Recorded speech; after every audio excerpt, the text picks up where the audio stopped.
Greetings mga kababayan, si Atty. Ruel Yuang po ito ng Batas Pinoy. Ang ating pong pag-usapan sa episode nito ay may kinalaman po sa sulat po sa atin ng ating isang subscribers at suki na po natin. Siya po ay si 90th Avenue is das EE7 ON. Yun po ang kanyang username. Ang kanya pong usapin ay may kinalaman again sa mana, no? Alam po ninyo, talagang pagdating na po sa mana, pagdating na po sa lupa, no? Ay napakarami po talagang mga issues na hindi po natin maiwasan, no? Kaya kung napapansin po ninyo dito sa ating channel, no? Halos 80% po ng pinag-usapan natin dito may usapin sa lupa, may usapin sa mana, no? When in fact, yung ating pong channel is intended po hindi lamang po hindi lang po ito open sa mana o sa lupa, no? Sa abot po natin makakaya, pwede kayong magbato po ng mga tanong po sa atin, no? Na may kinalaman po sa batas po natin, no? Na kayo po ay makaapektuhan po sa inyo. So, it's not necessarily, our channel is not necessarily confined, no? Within the ambit of property or land or inheritance po. Open po tayo, no? For as long as makapagbigay po tayo ng legal na impormasyon, no, sa ating mga kababayan. So ito pong kanyang sulat, allow me to read it, ho. Sabi niya, "Good day po, attorney. Nagpa-survey po ang lola ko, no? Ang may-ari ng lupa ay si lolo." So medyo pasensyahan po yung kanyang sulat, no? Kung minsan we have to decipher it kasi hindi naman po lahat ng tao is gifted how to make that letter, no? Siyempre yung iba po may kakulangan sa skill, no, sa pagsusulat. So pagkaintindi po natin dito, sabi niya ituloy na natin yung pagbabasa, ha. Okay, sabi niya, "Nagpa-survey po ang lola ko. Ang may-ari ng lupa ay yung lolo namin dahil binigay ito sa kanya ng magulang niya. Pero pumanaw na po siya. Yung lola ko na lang ang naiwan. Then pinasorby niya ito para mahati at maibigay sa mga anak niya. Kaso itong isang anak niya ayaw ipasorbe. Ang tanong ko lang po, matatawag ba na heirs yung lupa? Yung lola at lolo ko po ay married." So lumalabas dito na yung lupang iyan ay pagmamay-ari ng lolo, na binigay ng lolo, binigay sa lolo ng kanyang mga magulang. So in short, no, ang lupang ito hindi may tuturing na conjugal property ng lolo at saka ni lola. No? Kasi itong mana nito, lupa nito ay pinagmana, no, galing pa sa magulang ng lolo. Pumanaw na si lolo. So ngayon ay gusto ng mga anak ay hati-hatiin na. Oh, yung lola gusto magpa-survey. Merong isang anak na ayaw magpa-survey. Ganito 'yon. Sino ba talaga may karapatan na magpa-survey ng lupa? Of course, sino yung may-ari? Ngayon, pag pumanaw na si may-ari, sino may karapatan na magpa-survey? Siyempre po, yung alinman sa mga heirs, no? Kaya kapag kayo minsan makipag-ugnayan kayo sa geodetic engineer, di ba? Ipresenta ninyong titulo ninyo o tax declaration certificate ninyo as proof of ownership. Ngayon, kung namayapa na yung owner, siyempre, yung sino man sa mga heirs ay pwedeng makipag-usap doon sa Register of Deeds as a geodetic engineer para maisagawa yung survey. Legal naman po yan. Allowed man po yan. Bakit? Siyempre po, yung nagpapasurvey ay meron siyang interest doon sa lupa. So, kasi siya ay isang co-heirs o co-owner na maituturing. So, in this particular case, ang tanong kasi dito ng sumulat po sa atin, yung bang mga anak ng lolo o lola, no? Kasi hindi naman daw ito nanggagaling doon sa kanilang conjugal property. Hindi naman sinasabing gano'n, no? Pero yun ang pagkaintindi ko. Maitatawag ba sila na heirs ng lupa? Okay. Sino ba ang mga maituturing nating heirs ng mga namayapa? Siyempre po yung mga anak nila. Okay, mga anak po nila. So sabi dito, married naman daw po si lolo niya at saka si lola. So it appears na itong si lola byuda na. Okay? So yung mga anak niya ngayon ay sila yung mga anak ni lolo at ni lola. So therefore, sila ay may tuturing na mga compulsory heirs o ng namayapang lolo. Okay? At buhay pa si lola. So ang tanong kasi ngayon dito is, siyempre, si lola na ngayon ang nakikialam dahil siya yung surviving spouse.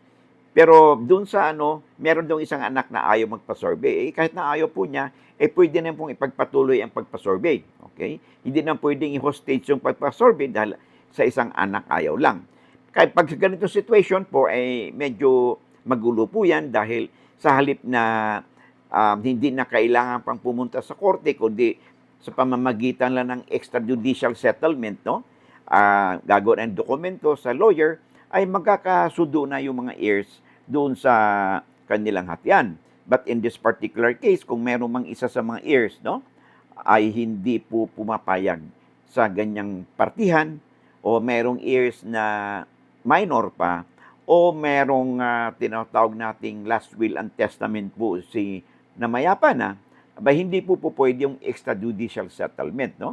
Kundi judicial settlement po ang hantungan ng paghati-hati. Now, in this particular case, although wala namang sinasabi na settlement of estate, pero kung meron pong isa, ang tututol dito ay hindi po obra yung extrajudicial settlement. Now, pero that is not the issue. The issue here is, matatawag ba daw na heirs yung isang anak o mga bata? Yes, heir po sila ng namayapang lolo. Although, itong tandaan po natin although yung lupa na namana ng lolo galing sa kanyang magulang pa ng lolo na namayapa na rin, hindi ito maisama doon sa tinatawag nating conjugal property ng mag-asawa ni lolo at ni lola. Bakit? Ito po ay may tuturing na maring excluded property ng inyong lolo. Ibig sabihin, kung excluded ito, dahil this was acquired by the lolo by gratuitous title or by lucrative title, no, under the Civil Code of the Philippines and the Family Code, this could be excluded from their respective tinatawag nating conjugal property. Hindi ito may tuturing na maging bahagi. So dahil hindi ito bahagi ng conjugal property or absolute community property ng mag-asawa, ang hatian dito would be equal sharing silang lahat. Okay? Sinong equal sharing?